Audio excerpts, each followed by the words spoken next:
Welcome to Rico's Reading Room.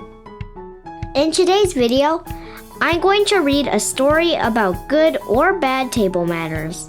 I hope you enjoy it.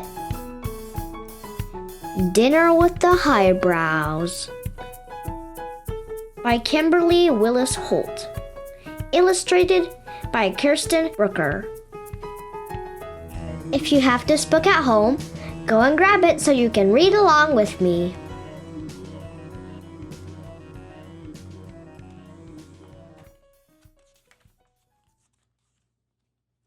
Bernard could hardly wait until next Saturday.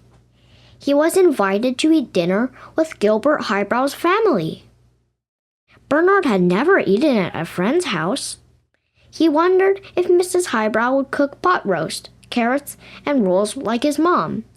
Or maybe Mr. Highbrow would grill hamburgers in the backyard like his dad. When the invitation arrived, Bernard's mom, Mrs. Worrywart, said, "The Highbrows live in such a fine house. They're sure to expect only the best manners." All week, Bernard's mom coached him. At dinner on Monday, she said, "Remember, tell Mrs. Highbrow how lovely the table is set. Place the napkin in your lap. And bow your head when they say the blessing." Tuesday, Bernard practiced. "I'll remember," he thought.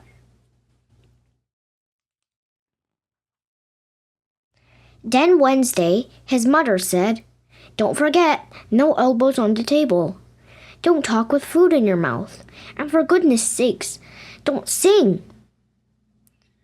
Bernard tried to keep all the manners inside his head, but his mother wasn't through yet. Thursday, she added to her list. "Use the napkin to wipe your mouth. When you're finished, mention to Mrs. Highbrow how delicious the meal was. Then clear the table and offer to help wash the dishes."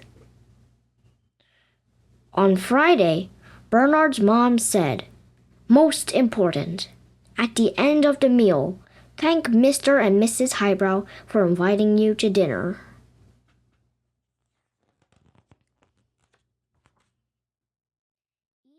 Eating dinner at the Highbrowses wasn't going to be easy. Finally, Saturday arrived. Bernard's mom drove him to the Highbrowses' big fancy house. As she turned past the iron gate and down the long driveway, she said, "Remember." "I'll remember," said Bernard, trying to recall all the manners his mom had taught him. After Bernard walked to the door, she added, "Don't forget to have fun." Bernard held his breath and rapped on the door.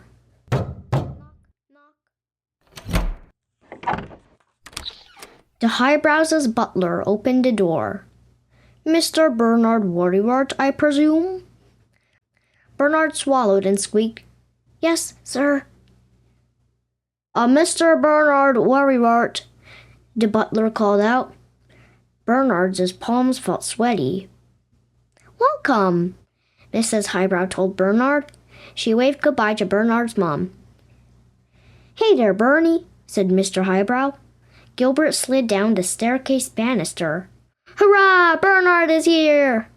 "Hi," said Bernard. Before Bernard could take one step inside the house, Mr. Highbrow grabbed his hat and shouted, "Time for dinner!" The other Highbrow children, Billy, Logan, and little Melly, raced out the front door, zoomed past Bernard, and piled into the family's chauffeur-driven limousine. Gilbert grabbed Bernard's collar. "Come on, I'm hungry!" They slipped into the limo. Little Melly poked Bernard's arm. "I'm going to order first." They drove until they reached Antonio's Italian restaurant. Inside, Bernard and the Highbrows sat at a round table covered with a white tablecloth. Bernard got so excited he almost forgot all that his mother had said. Then he remembered. "What a lovely table," Bernard told Mrs. Highbrow. Mrs. Highbrow studied the table. "Why, yes, it surely is." The waiter started to hand out the menus, but Mr. Highbrow held up his palm. "No need for those. We'll take the usual." "Of course," said the waiter. A few minutes later, he returned with a huge platter of spaghetti and meatballs.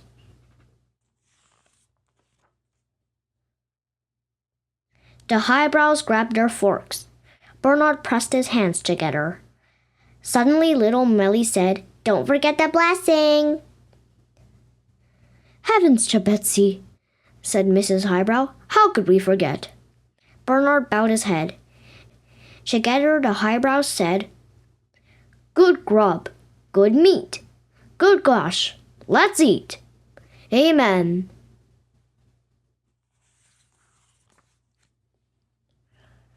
Bernard unfolded the napkin and placed it in his lap.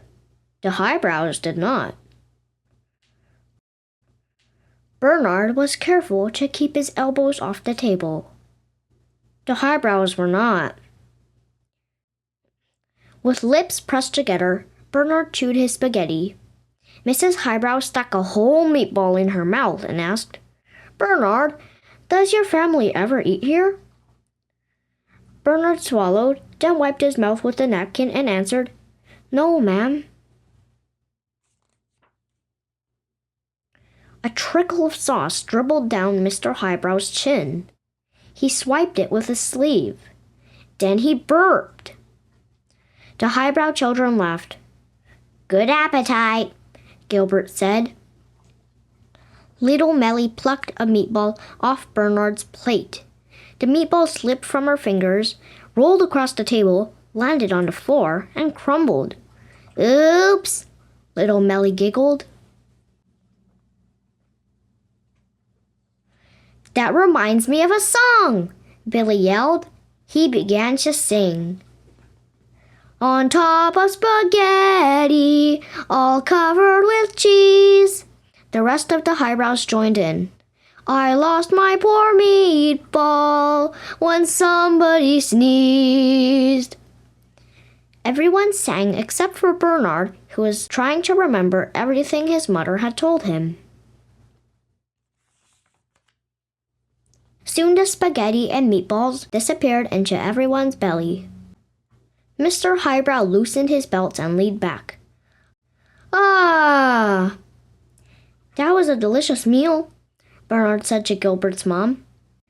Mrs. Highbrow picked at a speck of bell pepper between her teeth. "Yes, it surely was." "May I please be excused?" Bernard asked. "Of course, dear," said Mrs. Highbrow. Everyone looked confused when Bernard stood and stacked all their plates, then disappeared behind the swinging door. "What a peculiar boy," said Mrs. Highbrow. In the kitchen, Bernard asked the dishwasher, "May I help, please?"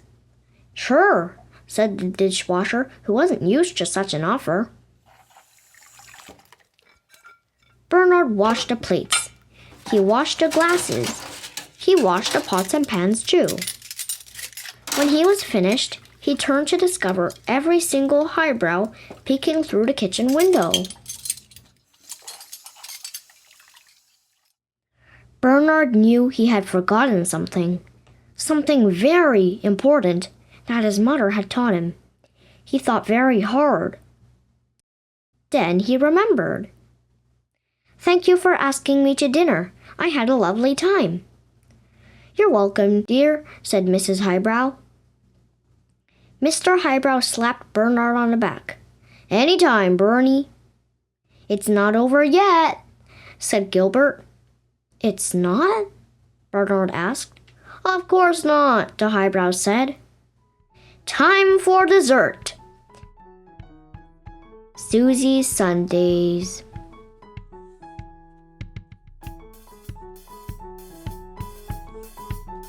The end.